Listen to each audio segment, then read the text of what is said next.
It is a small palace. It is made of stones. There are many horses. They are all loose, not tied. Many black horses, Arabian type of horses are there. And many soldiers are there inside.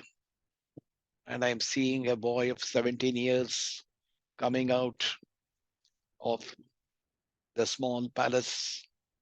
He's wearing an yellow color dress. He's the prince of this palace. He is holding his sword in his hand and he's just coming out surrounded by many soldiers. He is picking a horse and he sits on that horse and he starts riding that horse. All the soldiers follow him and he moves out of the kingdom and he moves into a nearby forest. He is going there for hunting. There is a bow and arrow on his shoulders, and there is a, a cloth tied on his head like a turban, and he moves into a dense forest. He likes to hunt animals not for eating them, but for hunting and taking pleasure in killing them.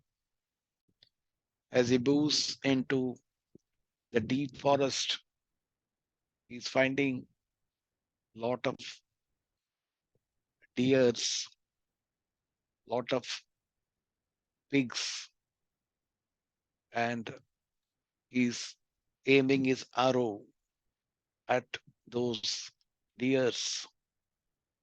They sense danger and they all start running, but the prince laughs and shoots an arrow which kills one deer and it falls down. His soldiers run towards the deer and he stops them and he himself walks slowly towards the deer and he keeps his leg on the abdomen of the deer and he looks at it. The deer is in pain, tears from its eyes, and it is looking at him that why you did this. You are like the king of this place, and it is your duty to protect us. But why did you kill me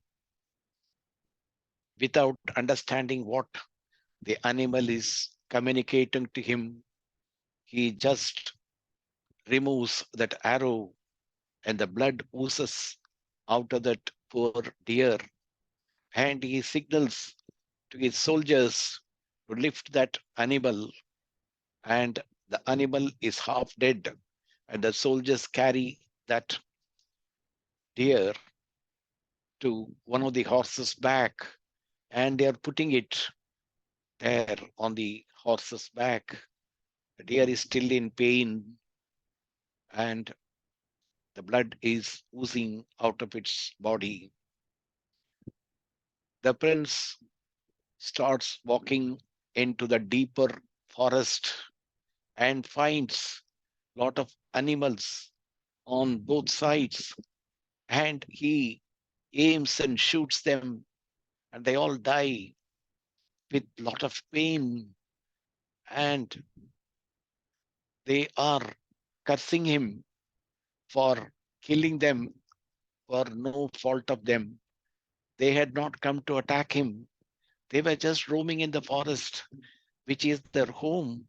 And this prince has come and killed them. Many of the animals are in tears. They are all dying. They are all giving lot of sounds.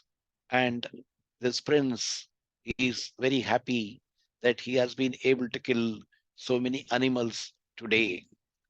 He just going near each and every animal that he killed and keeps his foot on the abdomen of the animal and slightly presses the abdomen, and the blood starts oozing out. And looking at the blood, he feels very happy that he has been able to shoot them perfectly well. He is appreciating himself about the talent he has got in shooting these animals and killing them.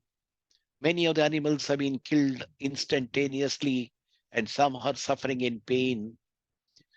After looking at all the animals that have fallen down, he is signaling to the soldiers to remove them, and they are all being carried to the horse's back, and they are being loaded on the horses. The king sits down to drink some water and some juice that has been carried by the soldiers. He's feeling very relaxed and sitting under a tree. He is just looking around to see if any other animal is there, and he's sipping the juice and feeling very proud of himself about his talents. He then looks around and then finds a cottage, and he walks towards that cottage. And inside the cottage, there is a rishi who is doing meditation, and his eyes are closed. And this prince goes near him and finds that he is not giving him any respect, and he is just closed his eyes, and he thinks that he is pretending that he is doing meditation, and he smiles at this rishi, and he takes his arrow and then touches his neck with one of the arrows and gives pressure, and the rishi opens his eyes. Looking at the prince standing before him, the rishi is surprised why this king has come. The prince has come inside this deep forest, and why is he come to me, and what he wants from me. He opens the eyes with little anger and looks at the prince and asks with respect, why did you come to me? What made you to come here? The prince laughs and says, this forest is in my kingdom. I can come here anytime I want. You are here because of my mercy, and you are in this kingdom because of my mercy and my father's mercy. And so don't question me why I have come here. The rishi gives him respect and asks him to sit down. And he says, I know you are the prince of our kingdom. My intention was not to question you, but just wanted to find why you have come in this deep forest, which has got very fierce animals, and coming here alone is very dangerous. The prince smiles, he laughs at him and tells, you do not know what talents I have. I can handle any number of animals with my bow and arrow. So don't be scared that I have come here all the way alone. The rishi says, I can understand your talent, but the animals here are so fierce that you do not know when they will attack. And once they attack, it will be very difficult for you to survive. So my request to you is don't come into this jungle. Don't come here and try. If you want to hunt, hunt in the beginning of the forest, but don't come deep into this forest. Then the prince asked him, then how are you living here?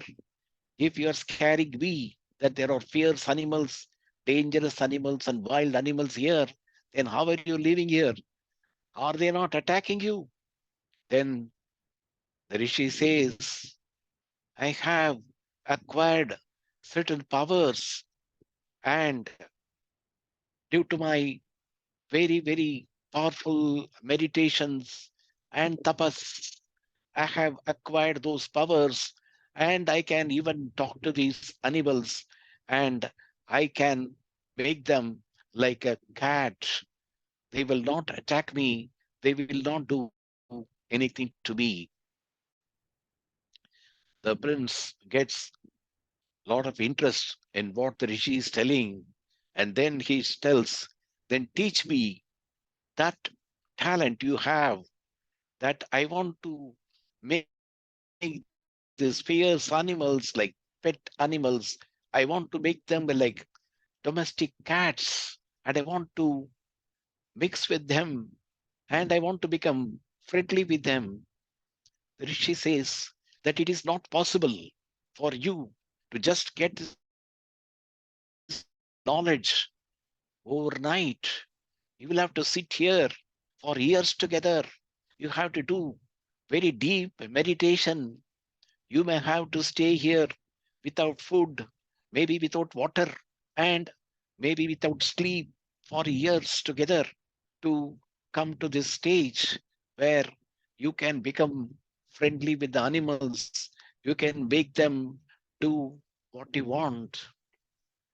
The prince says, I am ready to learn. I feel very attached to these animals. I want to learn this talent, and I want to make use of it in my kingdom. The king says that you will have to take permission from your father, the king. He has to allow you to stay here. Then I can teach you. You have to leave your kingdom and come here. You have to sit here as a sannyasi, leave all your worldly pleasures, the comfort of the palace, the food, the soldiers, the horses, and what all connections you have in that forest, your own citizens. You have to leave and sit here. And I do not know how a prince like you can come here and sit and learn this art.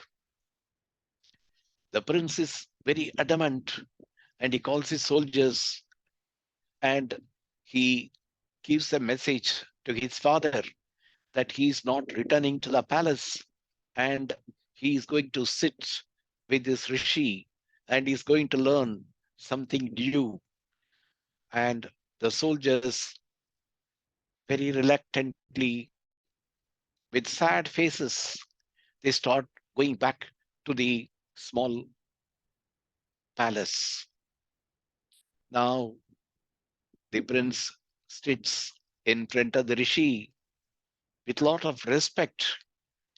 Initially, he thought that this rishi is pretending as if he is doing meditation just to avoid him. But once he comes to know about the talents he has, he gives lot of respect to him. He sits in front of him, puts his bow and arrow in front of him, and prostrates before the rishi and says, Guruji, teach me how I should meditate. The rishi says, first of all, you have to get used to the life in this forest. It is very tough life here. It may be very hot. It may be very cold. You may not get food to eat. You may not have sleep for many days. And you may have to sleep on the floor. And you don't have any servants to take care of you here. But the prince says, I want this talent. I can do anything for that. If you have to outside this cottage, I have to sleep. If I have to bring food for you, I am ready to bring food for you. I can bring water for you from the nearby rivers. or ponds, whatever it is, and I can wash your clothes. I will be sincere. I have been living my life all these years hunting these animals and torturing the citizens of this kingdom. I do not know. After seeing you, I feel that I should do something good to the fellow humans. So I want to learn whatever you can teach me. You can teach me whatever you feel is appropriate to me.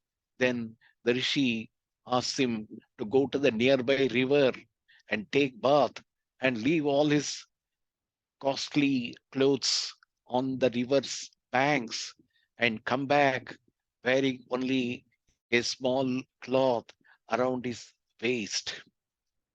When he is going to the river to take bath, it is very hot there, and he removes all the cloth he's wearing. He removes the turban he's wearing and all the ornaments which he has been wearing, and keeps everything on the banks of the river, and just goes into the river and takes a dip inside the river.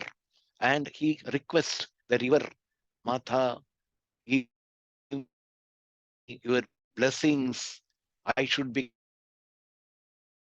a good person. I should learn. I want to lead a life of a good person. I have been bad all these years, but I do not know.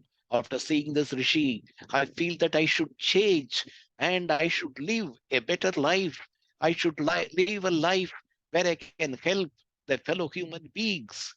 And he takes 3 dips inside that river, and the river water is cold, and he comes out shivering with a single cloth around his waist. He leaves all the jewelry and the costly cloth, his bow and arrow, on the banks and walks slowly to the cottage. He is barefoot, lot of mud, lot of thorns, lot of stones are sticking to his bare foot, and is feeling the pain, and there is also a bleeding on his leg, but he doesn't mind anything, and he walks to the cottage and stands before the Rishi and says, I have now done as per your instructions. I have taken dip in the river 3 times, and here I am standing before you, looking for your further instructions. The Rishi asks him to sit inside the cottage, and he asks him to close his eyes, and he tells him that you try to meditate. I am not going to guide you anything. You just sit for some time and see what you're getting. So the prince sits for some time, for 2 hours, 3 hours. He doesn't get anything. He's only just thinking about the palace, what he has left, the comforts in that palace, the sumptuous food he had in that palace, the affection of his mother he had, and the affection of his brothers and sisters in that palace, and the service given by those servants and the soldiers, and those soldiers waiting for his command. And he used to enjoy all that type of uh, comforts in the palace. And he's now thinking about those comforts that he enjoyed. And he's also thinking that he's now sitting before a rishi, hoping that he will learn something new, which will turn his life. So he sits there and he just gets nothing. It's only the thoughts and thoughts and thoughts that are just in his mind. So he requests the rishi that, Guruji, I am only getting thoughts and thoughts, and my mind is thinking of the comforts of the palace, and my mind is not concentrating. I'm not able to go deep into my own mind to see what is there in store for me. The Rishi smiles and he says, don't expect things to happen in one day. As I already told you, it is going to take months. It is going to take years for you to get the talents through your meditation. So without losing your hope, sit here daily. After taking bath in that river, come and sit, and slowly you will get the powers through meditation. So this prince goes daily to the river morning once and evening once, and he does all the service to the rishi, washes his clothes, and brings him some food or some fruits and serves him. And after the rishi takes his food, he sits and eats whatever fruits or whatever vegetables he has brought. Those things he sits and eats. And he hopes that one day he will also be getting a powerful meditation like the Rishi. So he makes it a habit to sit in front of the Rishi so that the power from the Rishi will radiate on him and he will acquire some of the powers that the Rishi wants to give him.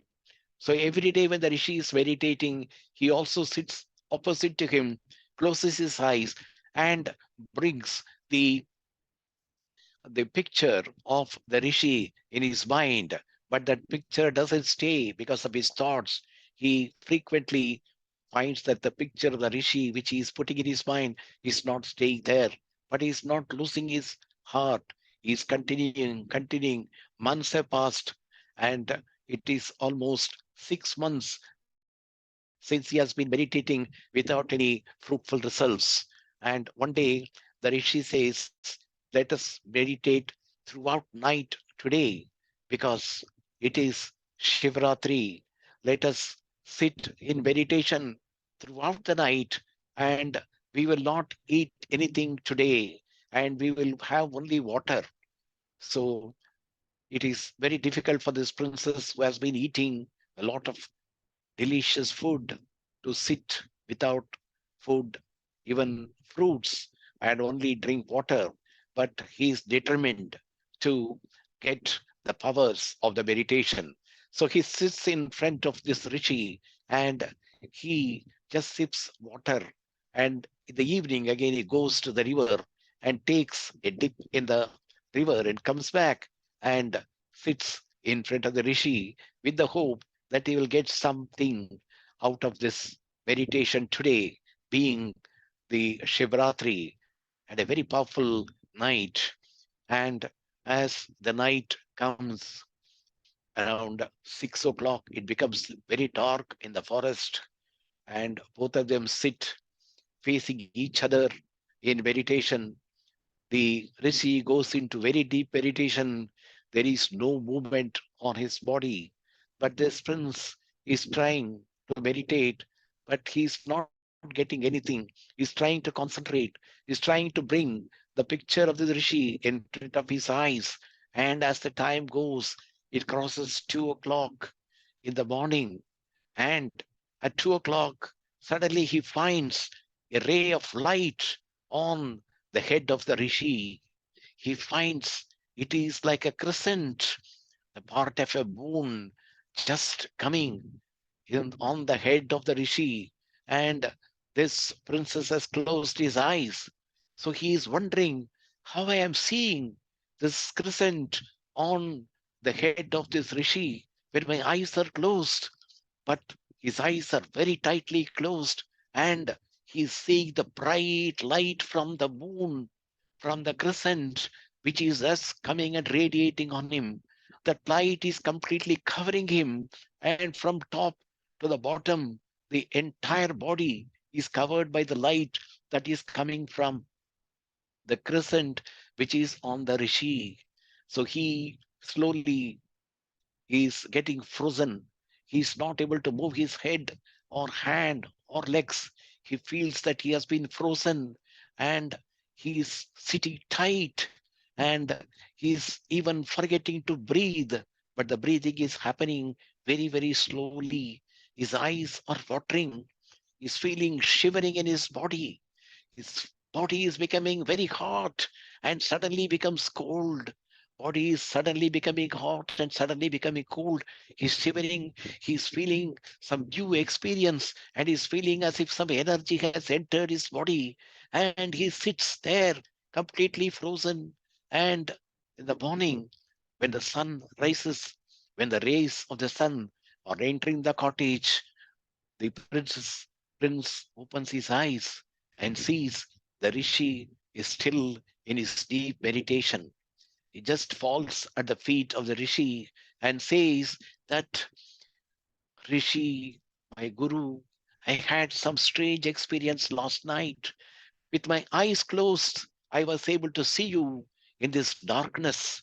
I was able to see you, the crescent on your head. And that rays from that crescent were traveling into me. And I was feeling as if some energy has come inside me. I do not know what is this. Only when you wake up, I will be able to get an answer. So he sits there, waits for the Rishi to open his eyes. And after 2-3 hours, the Rishi is sitting before him. And the Rishi looks at him and smiles. The Rishi understands what has happened to him. And the prince falls at his feet again and expresses his gratitude for showing him the path. The Rishi asks what had happened to him smilingly because he knows everything what had happened to this disciple. So the prince says what had happened to him in the night at 2 a.m. The Rishi smiles and says, now your journey to spirituality has begun. You have seen the moon on my head, and the powers in me got transformed into you to some extent. So you are feeling that power in you. Your body felt very cold and very hot when the powers from me got transformed to you. Your body was reacting to that power which was entering, which you had never felt in your life. So when this power came into you, this made you to shiver, this made you to feel cold and hot, and you felt the new energy coming into you. And at the time, they heard a roaring of a lion near them, and the prince was searching for his bow and arrow to shoot the tiger down. And he realized that he had left everything on the banks of the river, and he's now wearing only a small cloth around his waist, and he is totally without any arms to attack the tiger. The tiger, with his fierce eyes, bright red eyes, was coming near the Rishi and the disciple. It was coming very fast as if he's going to attack. At the time, the Rishi told, look into the eyes of this tiger. Don't feel scared. Get courage in you and think that the powers have come to you from me, and this animal is going to behave like a cat before you. Just look into the eyes of this tiger without blinking your eyes. The prince immediately obeyed the orders of the master and without any fear stood like a stone and looked into the eyes of the fearful tiger whose eyes were bright red with anger and with hunger. When he was looking at the eyes, after a few minutes, the tiger was roaring and its sound slowly came down and its eyes went down. And the tiger just bent before the prince and bowed to respect him and was shaking its tail like a pet dog. And it came and fell at the feet of the prince. The prince was really wonderstruck. He thought, I have hunted so many animals from faraway places by just aiming and shooting them with my arrow, and I've killed many. But I never thought there can be a talent like them, this, that I can make them like a domestic animal, and I can go near them and touch them when they are alive. So he touched the head of the tiger, patted the back of the tiger, and he looked at it, and he thought how nice it will be if I can communicate with this tiger. So he told the tiger, I have killed many of your forest mates. I enjoyed killing the animals, and I had a lot of pride in killing you. But today I'm finding that when I have made you like a pet cat, the amount of happiness, that I saved a life is more in me than killing an animal and laughing at the success.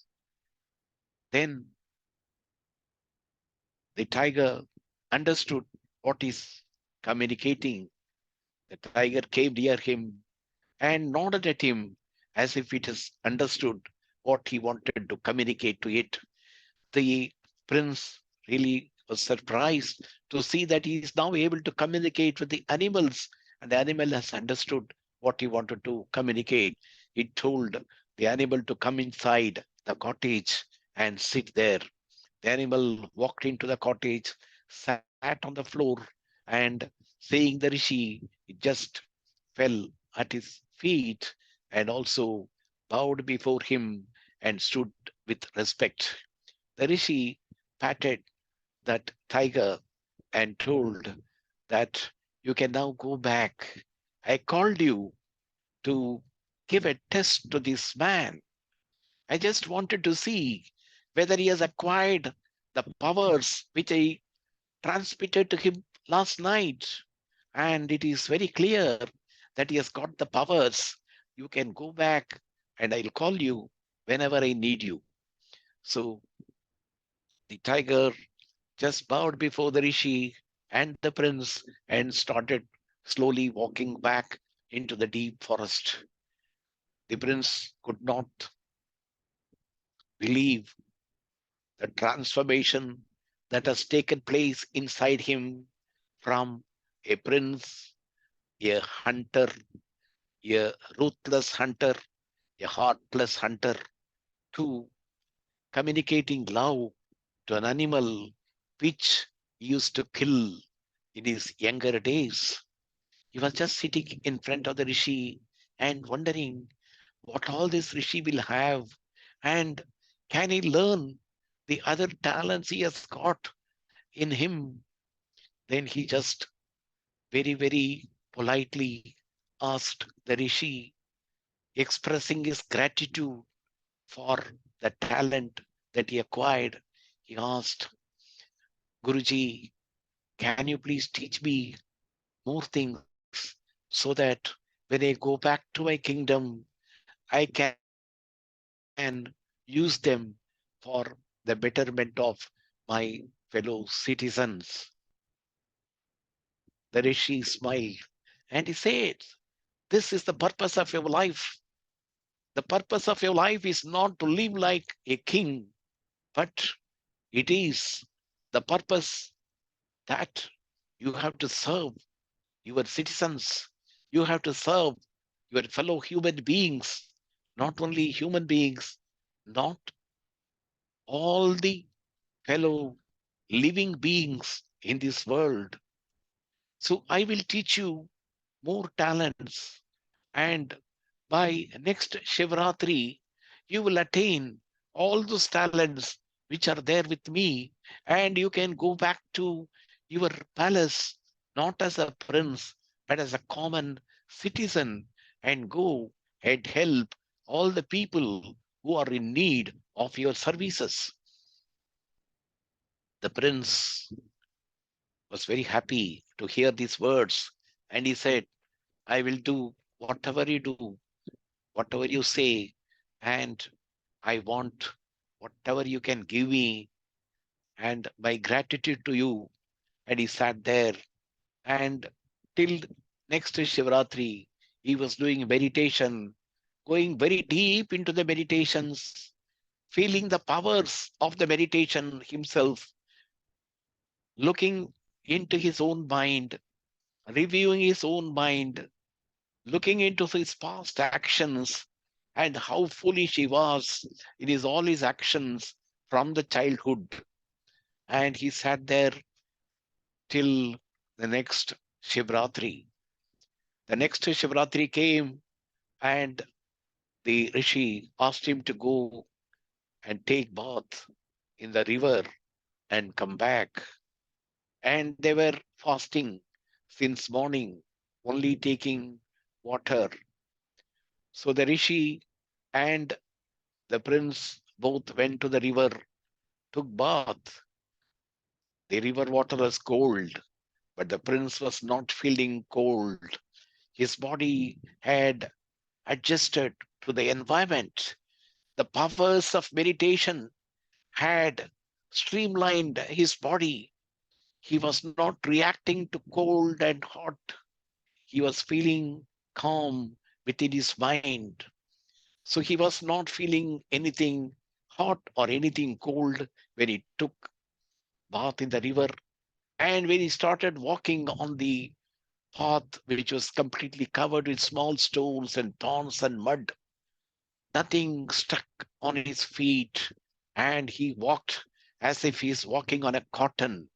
He walked slowly to the cottage and sat again before the Rishi, where she went into deep meditation. And this time he also went into a very deep meditation. Both were completely under a very, very deep meditation without any control over their mind or body. And they were just sitting. And again, it was around 2 a.m. And this prince suddenly felt as if he's floating. His body had moved up from the ground and he is floating. He could not believe. Suddenly he got the consciousness and that he is floating. How can I float? How my body can float like this? It was 4 to 5 feet above the ground. And when he was floating, he found that a ray of light from the third eye chakra of the Rishi coming directly and transferring the rays into his third eyes. He is hanging in the midair, and the rays are just coming into his third eye. And from the third eye of the Rishi, which is a very, very powerful transmission taking place, and his body started again shivering, and he again started feeling very cold and very hot.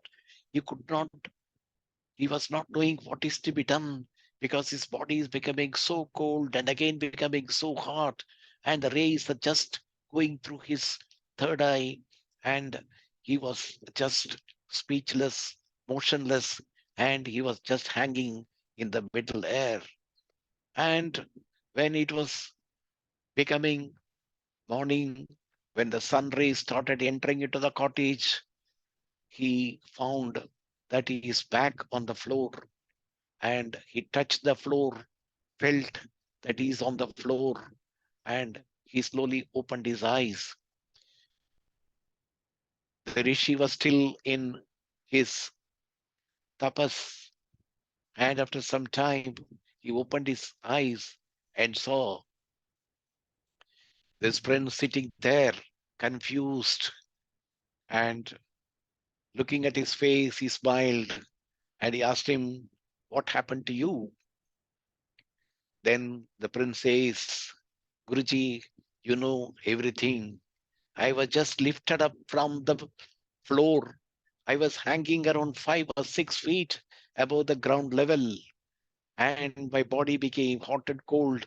And I found, without opening my eyes, that some ray of light is coming from your third eye chakra into my third eye and was completely shaking me. And that radiation from you has completely filled me, and I feel it was like a white light that came into me, and I'm feeling very, very happy.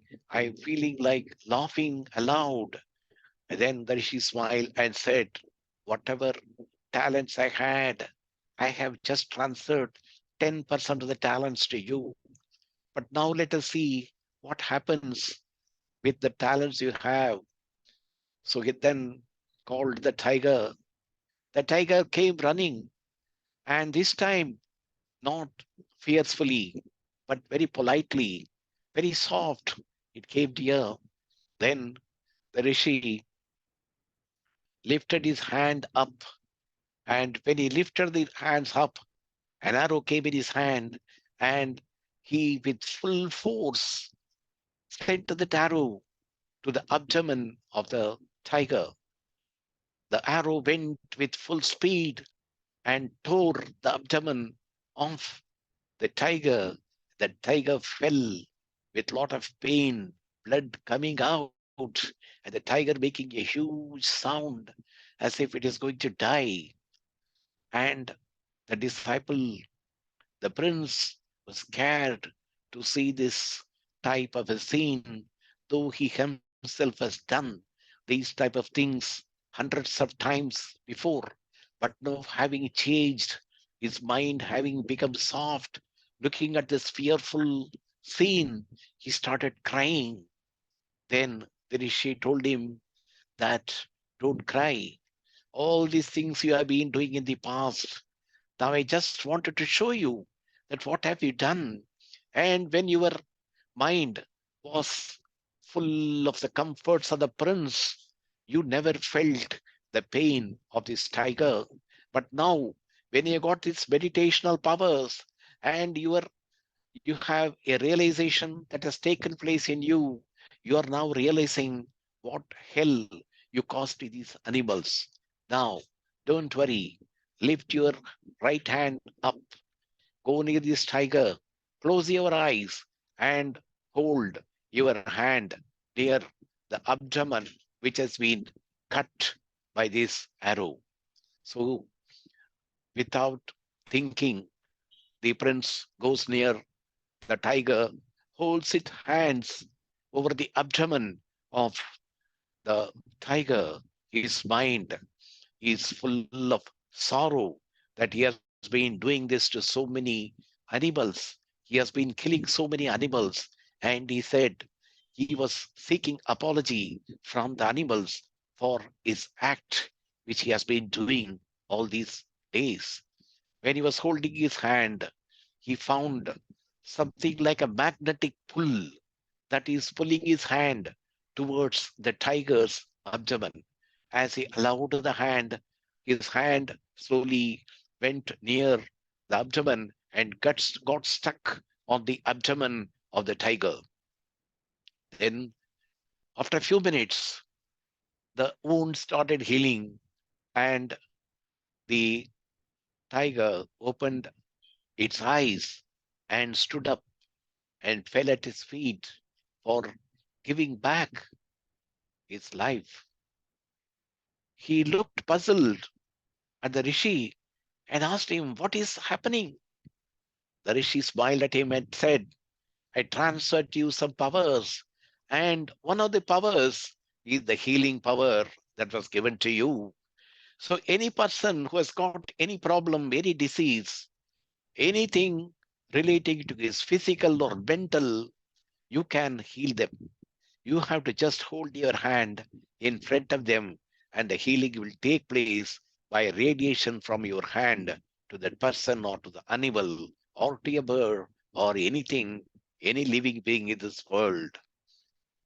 He was so grateful to the Rishi for giving him such a wonderful talent, such a wonderful thing which he can use in his town. He fell at the feet of the Rishi and said, what can I do for you? You have given me so much knowledge. You have given me so much wisdom. You have converted a cruel hunter, a cruel prince, to a very nice polite man. What else I can expect from you? Please ask anything that I can give you. Then the rishis laughed at him and said, you are not a prince now to give me anything. You cannot give me anything now. You have nothing except this small cloth around your waist. And what you can do is go to your town, do service. Don't tell that you are the prince of this place. Just go and make a hut in the town and start healing people. Your healing will spread in your town, not only in your kingdom, it will spread across many kingdoms, and you will have many people coming to you for getting their healings, getting comfort for their sorrow in their mind, all the problems in their mind, they will come. And the Rishi said, the purpose for which you came into this deep forest is over. Now you're free to go back to your town and make your own hut, wear normal dresses, and stay there, but never ever go back to the palace as a prince because the prince is dead. Now only the healer is there. Your purpose of this life is to heal people and not to protect, not to kill animals, not to protect your citizens. And at the same time, you have been harming your own citizens. You have been taking pleasure by giving them pain. And so that life is over. You are now a healer. Go back and heal people in your town. The prince was feeling very sad that he has to leave this type of a cottage where he got so much wisdom and knowledge. He got so much powers of meditation, and he's now leaving this rishi. And he felt whatever powers he's having is because of the association of this rishi. And maybe that once he leaves this rishi, he may lose all those powers. The rishi understood what is going on in his mind and said that don't worry, the powers I've given you will remain with you till death. And not only in this life, these powers are going to live with you in the lives to come.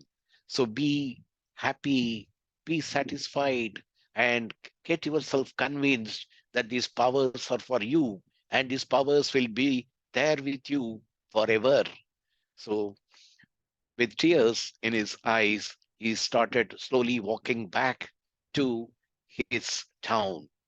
It took a few days for him to walk, and he found a lot of animals, and those animals came running to him with a lot of love and affection. And he also felt a lot of and affection towards the animals, and he patted those animals and then gave them some grass and fruits and whatever he could give them, some water to some animals, patted them, and even animals like lion, tiger, and even elephants came, and they were all like pet animals to him and giving him a lot of love and affection. And he was feeling very sad to leave them and go. And also, the past memory of harming those animals came and sent shivering in his body.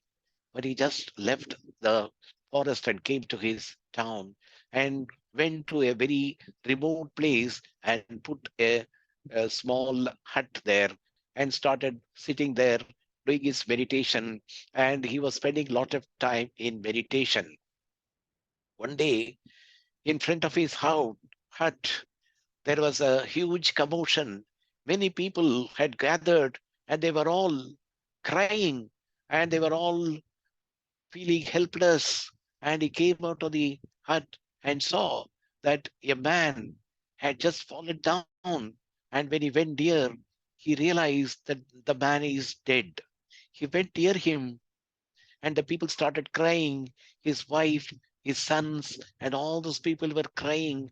And the people in the town had also gathered, and they were also feeling very sad that this man has just fallen down and died. So this prince went near him. Now he is a healer.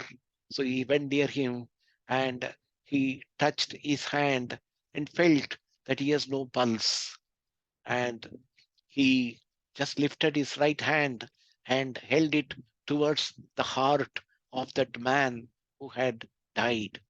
When he kept his hand, he found some energy passing from his hand to the man's heart. And he was finding that there is some life in this man. And he could find his eyelashes moving, his eyelids moving, and he is slightly moving his eyeballs. So he went very close to him and kept his hand over his heart and touched his legs with his left hand. And the moment he touched him with his left hand, his the left leg started shaking and he started moving the left leg. This man slowly opened his eyes and all the people were surprised how this man has revived him. And this man got up and looked at him and he could not understand what happened to him and how he has been revived. All the people around him said that you had fallen down here and you had died, but this man has saved you. He must be some rishi or somebody. Otherwise, how can an ordinary man come and save you?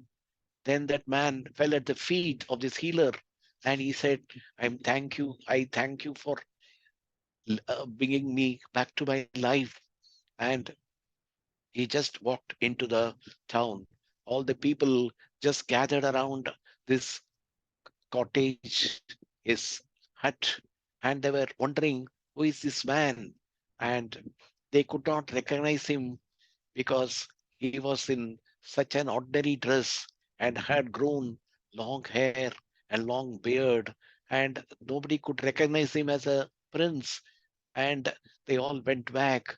And after a few days, uh, a parent came with a child which was having high fever, vomiting.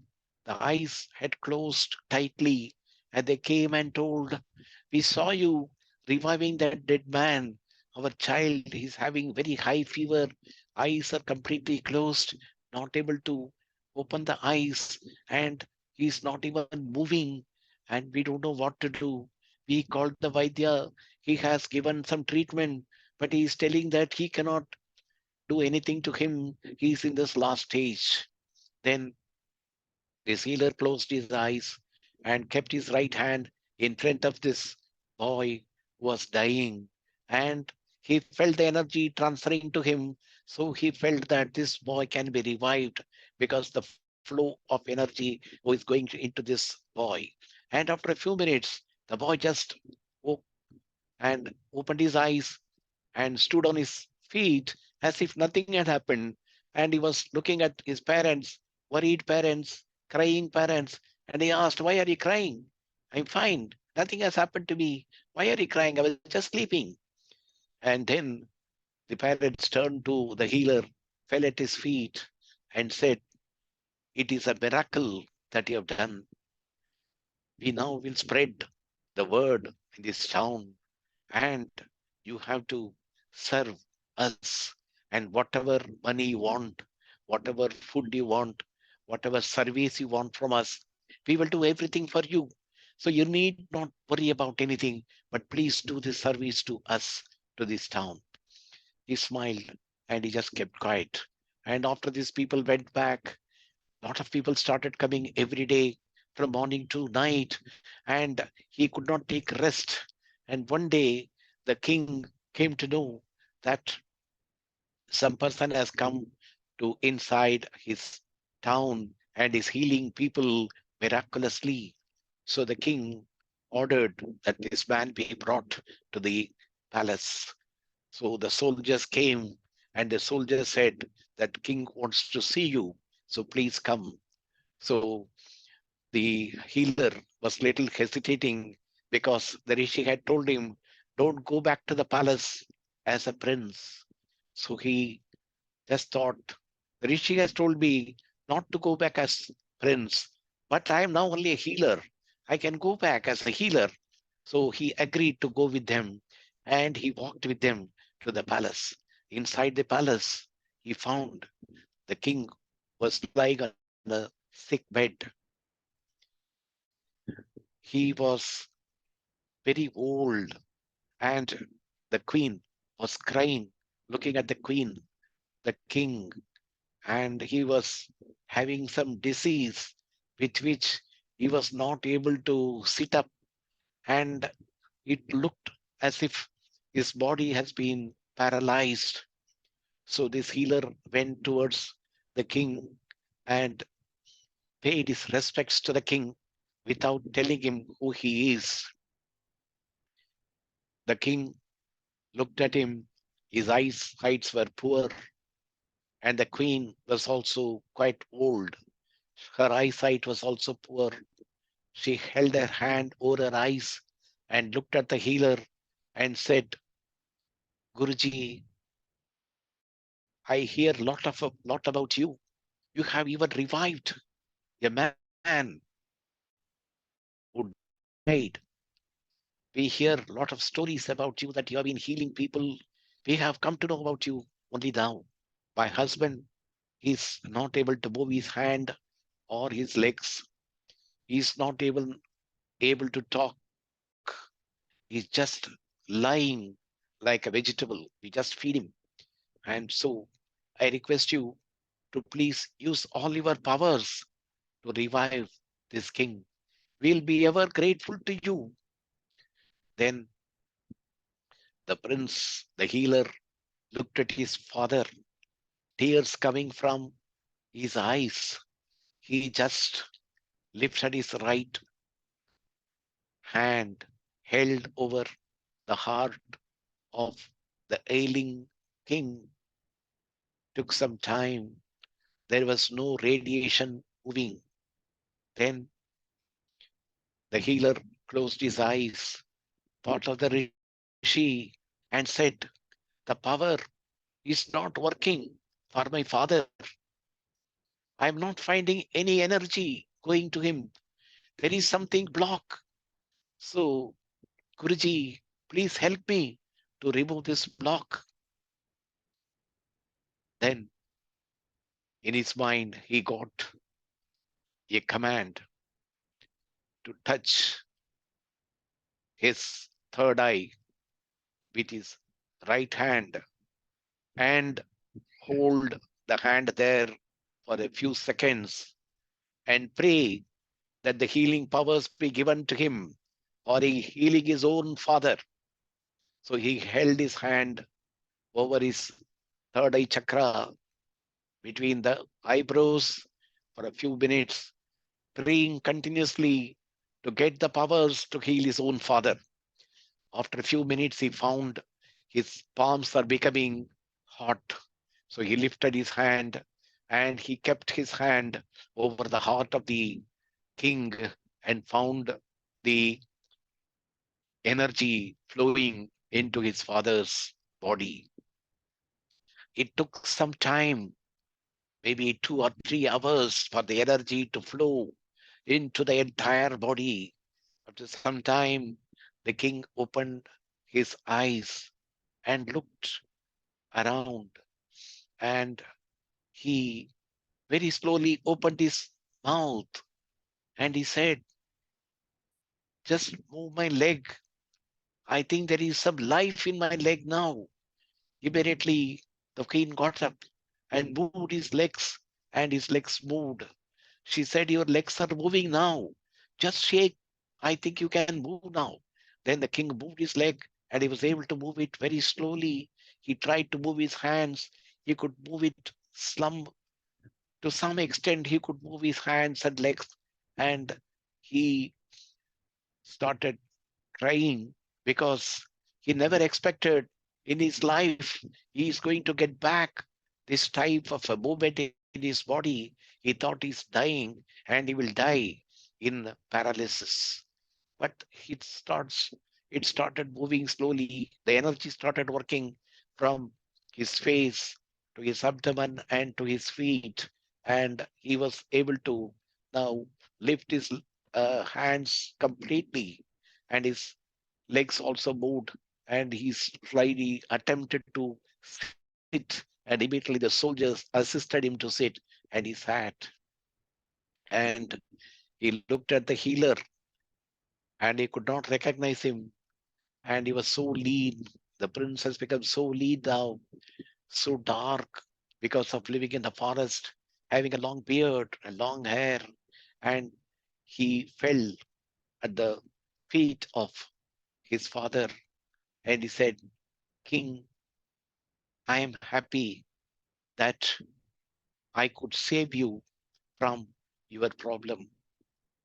The king immediately removed his pearl necklace and tried to put over the healer, but very humbly the healer said, O king, I am not doing anything for money. This is the purpose of my life. I am here in this world to heal people. I'll be happy to heal any of your people in this kingdom, not only in this kingdom, any other people, any animal, any bird, anywhere in this world. I have come here with this purpose, and therefore, please allow me to go and let me do my duty. The king got up slowly, assisted by the soldiers, slowly tried to walk towards the healer and held his hand in his hand and said, I am grateful to you for giving me my life back. I thought I will die like this because my son left me and went to the forest. I was so sick. I lost all interest in my life because my son had deserted me, which came as a shock, and I never thought he will desert and go, but he has gone. But you have come as my son. You have healed me. I am grateful to you. Ask anything, I'll give. Then the healer said, I don't require anything. I only require your blessings, and I require to stay in your kingdom to heal more and more people. The king asked the soldiers to accompany him to the hut, and the healer touched the feet of the queen and thanked her for giving him an opportunity to heal the king. The queen was crying uncontrollably because she never thought that her husband will come back to life. She was frustrated after her son had left. So the healer, accompanied by the soldiers, came back to their hut and started the life of healing people. Healing was his only thing that he was doing, and he was getting lots of people, not only from this kingdom, from other kingdoms also. Even many animals which were injured, they all came, they were all revived by him by his simple touch. So he was feeling very happy that he could go to the forest, meet the rishi, and he got certain powers which he is now using for the benefit of the fellow human beings and the fellow living beings. His life continued there. He did not get any comforts of the palace. He just lived in the same hut, sleeping on the ground, walking barefoot, and not cutting his hair, growing the beard, and he was 65 years old, sitting inside the cottage. One day, he was sitting inside the cottage and he was meditating, and many people had come for getting healing from him. And he was meditating and meditating, and suddenly just came out of meditation, looked around, and he came out of his hut, looked at so many people waiting there. He just waved his hand towards all of them. And the people who had come for healing, they all felt the healing energy coming from his hand. They were all very happy. and looked at them, and he said, now the time has come where I have to leave my body and go. My purpose of coming here to heal so many people is over. I have healed the people whose karma permitted healing. I have healed. I have removed the karma of those people, and thus the healing happened to them. It's time for me to leave this world. He sat on the street, closed his eyes, and went into meditation on the street. Thousands of people gathered around him. And when the king came to know that he is leaving this world, the king, queen, and his brothers and sisters, all the soldiers, everybody came running to see this healer who is now just leaving his body. The king is now very bold. He had to be carried there, and they just kept him around, and he was looking at him. He had partly behind, the king had got partly blinded, and he was not able to see anything. And he was asking the fellow ministers what is happening. Then they said, this healer is now sitting down and he wants to leave his body and he's going to leave. Then everybody around him, the king and queen, were also very sad that this healer is leaving the body. After a few minutes, the healer just fell on the ground, just like a tree falls. He fell on the ground, and they could see him very peaceful, very, very calm, very peaceful, lying just like sleeping. He was lying, and they made his body to lie flat. They brought some water, poured the water over his body. They brought saffron clothes. They put saffron clothes over his body, and they applied lot of vibhuti on his forehead, applied kumkum, and the king ordered that he be placed on a elevated stage in the palace. One of the purohits in the palace said, the king, he has lived a life of a simple man. He has not worn even a cloth which is more than a cloth that is covering his waist. So if you are going to do all this show, keep his body on silk saris, the soul may not like that. So let us just keeping here only on the street. Let us keep a cloth below his body, and let us give him a good cremation. And that is what we can do to this noble soul. The king agreed, and the king ordered that his body be kept on a cloth with lot of respects, and let flowers be kept over his body. And immediately lot of flowers came, and all the flowers were kept over his body, and his body was seen by thousands and thousands of people who were crying because they all had that courage that if any disease comes, this man will heal them. But now the entire town lost its courage. They all felt helpless, and his body was taken to the outskirts of the town, and his body was cremated there and was surrounded by thousands of people, thousands of soldiers, thousands of horses, and they were all just standing around him when the body was cremated. The soul went up. The soul was very happy to have lived such a good life. the soul just reviewed its life. I was born as a prince, and I was always thinking of the position of a king. I was torturing my citizens. I was torturing the animals. I was torturing the horses which I were riding. And I was going to the forest and killing those animals and enjoying my life. I was feeling pride in killing the animals. I was having pride in torturing my fellow citizens. But what happened to me? I don't understand. I went to the forest.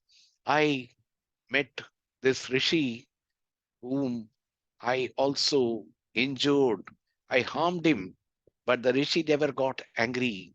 Realizing me as a prince gave me a lot of respect, and I do not know what made me to convert myself from a ruthless prince into a very polite and helpful man.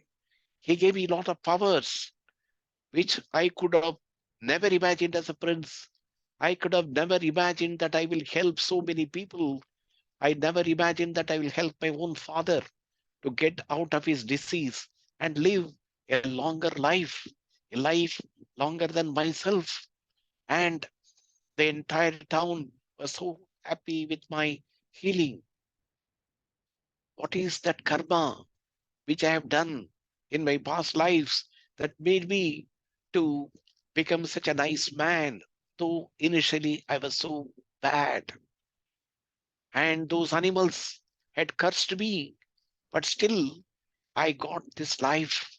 Hey, baby, it is the good karma of my past life that gave me this position. I was longing to become my king. Maybe I would have killed my father and I would have become king if my father had not died early. So I would have definitely killed him and I would have become the king. But my visit to the forest, meeting the rishi, saved me from my killing my own father and becoming a king. I am thankful to the God. I am grateful to this universe for guiding me correctly into the right path as per my karma and making me a healer and not an ordinary healer, but making me such a good healer that I was able to revive even dead persons. So I am grateful. So when I take my birth in my next life, I should be concentrating on healing. I need to heal more and more people. I need to help them. My only motto is service, heal people. Many people should come to me and I should be successful in healing them as I heal them in this life. I should heal more and more people.